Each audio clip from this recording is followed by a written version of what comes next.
ce soir. Et je voulais te faire un petit message d'espoir. Ouais, un message d'espoir. Un message qui te permettra peut-être de te sentir mieux. Je sais que ce n'est pas toujours facile, que parfois on se sent pas bien du tout. Eh bien, je vais essayer de t'aider ce soir. Ok.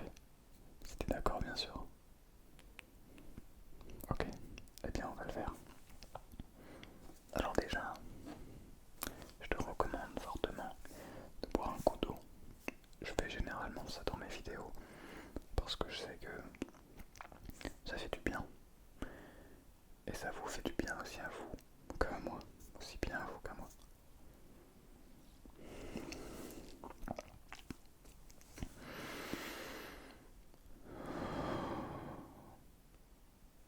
Et ensuite, je vous propose de respirer. Voilà. Simplement un coup. On inspire et on expire.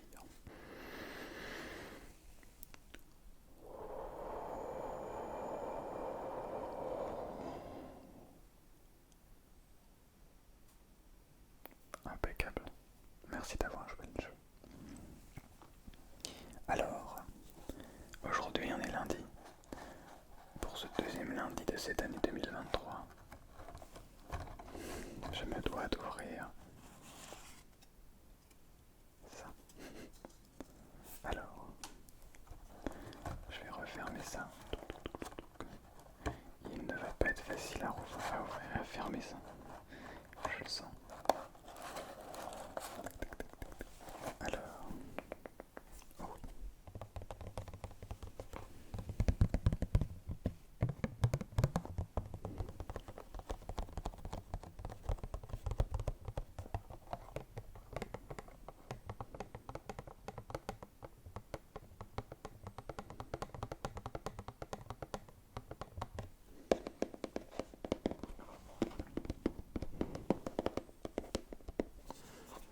Bien.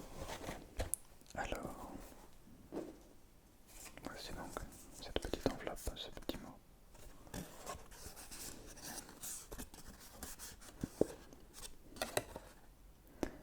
Un sourire coûte moins cher que l'électricité, mais il donne autant de lumière.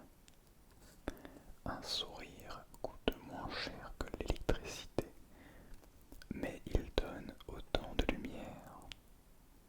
De l'abbé Pierre. Wow, c'est vrai. Et sans transition, on va partir. Je vais vous parler un petit peu. Parce que je pense que...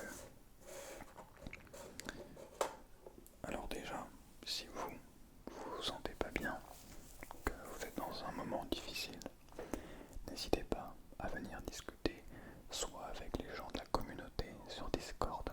Ils sont hyper bienveillants, hyper gentils, etc. Donc n'hésitez vraiment pas. Soit vous pouvez venir me voir en message privé Instagram. Voilà, il n'y a pas de souci, je vous écoute comme vous voulez. C'est drôle parce que cette question du sourire, ça paraît rien. Et on se dit pourquoi sourire? Ça sert à quoi? Eh ben, déjà, si vous avez regardé la vidéo sur les petits mots de bonheur et de sagesse, j'en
chose en fait. Hein? Peut-être que vous êtes en colère contre vous, en colère contre ce système, contre cette société. Peut-être que vous êtes en colère contre des proches à vous, votre famille, vos parents, votre, votre petite amie, petite et petite amie, du coup c'est la même chose. Peu importe. En fait, ce qui est bien, c'est que maintenant on sait que toutes ces émotions sont des émotions négatives. Et ce sont des émotions qui arrivent. Voilà, c'est normal. Moi aussi je suis en colère parfois. Même si on dirait pas, parce que voilà, tous les artistes ASMR, tous les créateurs de contenu sont des êtres humains hors normes et donc ne ressentent pas les émotions. Mais il m'est arrivé évidemment avant d'être très connu et très populaire et très créateur de contenu, yes, j'arrête. Il m'arrive d'être triste, il m'arrive d'avoir peur, d'être en colère. Mais aujourd'hui, être en colère, pour moi, ça ne veut pas dire, enfin, ça veut pas dire s'énerver. Quand je suis en colère, il n'y a pas de souci, ok. L'autre jour, je jouais au badminton et je perdais. Je ratais des points, mais je m'en voulais. J'étais en colère contre moi-même. Et j'avais envie, non pas de frapper quelqu'un, ni de crier sur quelqu'un, mais j'avais envie de me frapper moi-même en fait, parce que je considérais que c'était pas possible de jouer aussi mal. Surtout au niveau que je pense que je devrais avoir, même si je débute, mais bref.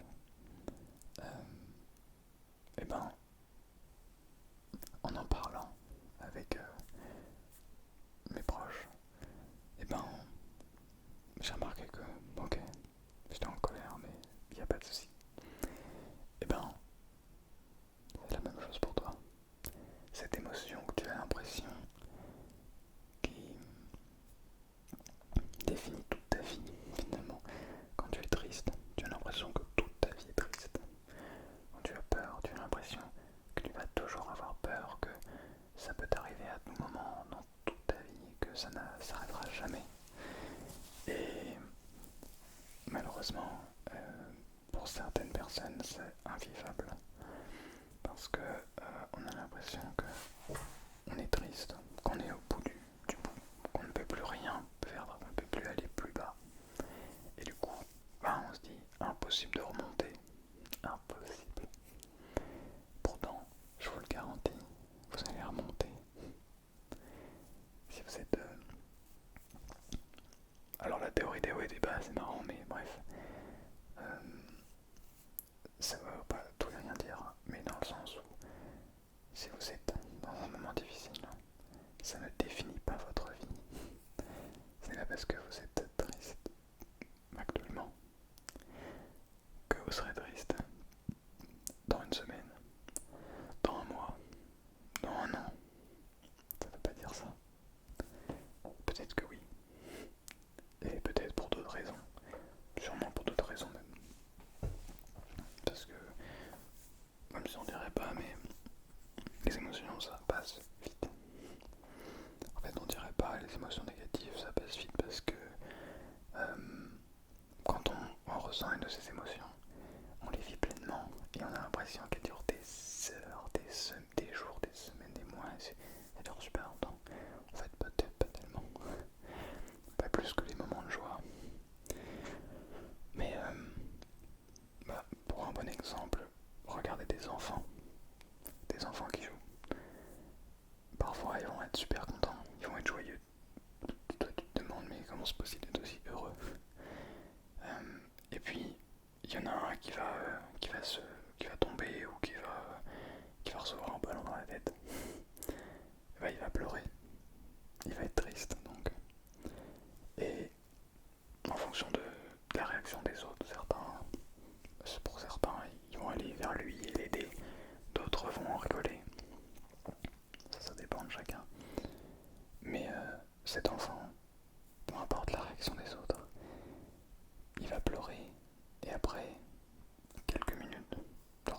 avoir mal, tu vois. Ça dépend. S'il a vraiment vraiment mal, ça peut lui faire mal longtemps, mais généralement, il tombe ou il se prend un ballon, hein, un petit entrechoquement, on va dire ponctuel. Il va pleurer quelques minutes, puis après, il va retourner jouer avec les autres. Et puis vous allez le revoir sourire, en fait, tout simplement. Puis un petit peu plus tard dans la journée, vous allez le voir, il y a quelqu'un qui va lui avoir piqué, je sais pas moi, une carte Pokémon par exemple, qui va lui piquer un petit jouet qu'il avait pris le matin, ou un ballon, peu importe. Et ben là, il va être en colère. Il va dire, bah je suis plus ton ami, on n'est plus amis, je t'aime plus, tous ces trucs-là. Il va être en colère. Mais comme un enfant, on ne lui apprend pas à gérer ses émotions, à comprendre ce qui se passe. Et ben, il va parfois dire des choses blessantes, ou pas d'ailleurs, ça dépend évidemment de chaque enfant. Mais dans tous les cas, étant donné qu'ils ont moins conscience des choses que nous, qui sommes un petit peu plus âgés, eh bien, en fait, la colère, elle va s'estomper au bout de quelques minutes, en fait. Chaque émotion négative ne durera pas longtemps. Et donc, j'étais en colère, mais on s'en fiche, c'est une histoire passée. Quand tu demandes à un enfant, ça va mieux. Après, genre, si le matin il était triste et le soir tu lui demandes ça va mieux, il va te dire, bah oui, évidemment. Comment ça? Ça allait bien. En fait, ils ont cette capacité qu'ils perdent après parce que on considère ça comme étant trop dangereux.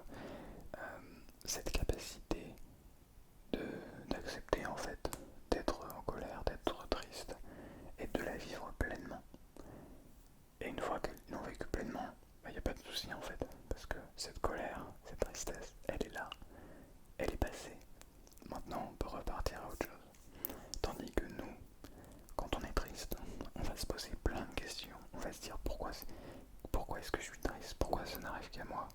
Pourquoi est-ce que c'est pas de ma faute, c'est de sa faute? Bref, on va se poser plein de questions. Et en fin de compte, non seulement on va ressentir cette émotion négative, mais en plus, on va ressentir la souffrance qui va en découler. On va souffrir du fait de ne pas comprendre pourquoi cette émotion est là. Je sais pas si vous voyez ce que je veux dire. Donc, il y a quelque chose à faire qui est d'accepter cette émotion. De se dire, je suis en colère. Ok, je suis en colère. Oh, je suis en colère. Ronchonner. On peut crier, pas contre les autres, parce que c'est pas leur faute. Ou alors, il faut des gens qui comprennent que quand on est en colère, c'est pas personnel en fait. On va libérer notre colère vers la première personne qui vient. Et du coup, là, ces personnes-là ont l'impression, si par exemple, tu es en colère, tu viens t'énerver sur moi, moi je sais que comme tu es en colère, eh ben, tu vas t'énerver sur moi comme tu t'énerverais sur n'importe qui en fait. C'est juste pour déverser cette haine. Donc si tu as la chance d'avoir des personnes qui comprennent ça, eh bien, vas-y. Mais dans ce cas-là, il faut pas qu'ils le prennent personnellement. Parce que s'ils le prennent personnellement, après, ça renchérit, nanani, nanana. C'est pour ça qu'on voit des gens s'énerver, se battre, etc. Alors que il y a une personne qui est énervée. Il faut juste que cette personne déverse sa haine. C'est pas du tout personnel. Bref, je m'égare un petit peu, mais tu comprends le principe. Et donc, une fois qu'on a compris ce qui se passait, qu'on l'a verbalisé, qu'on l'a pointé du doigt, qu'on l'a décrite à notre cerveau, et on passe à autre chose. Tu vois ce que je veux dire? On passe à autre chose en fait.